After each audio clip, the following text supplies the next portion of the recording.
Ano ba ibang term ng bobo? Ano yung mga mas magandang term ng bobo? Iba pa. Ano daw?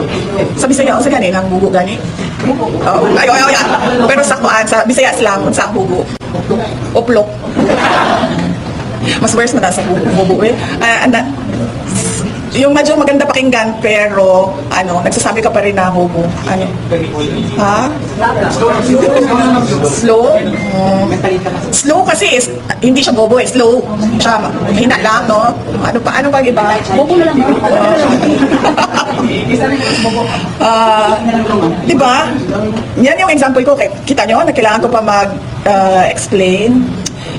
Nakakahiya na yung ginagawa nila. Sa totoo lang, as a Filipino, I am truly embarrassed with what is happening in our country, especially coming from the administration.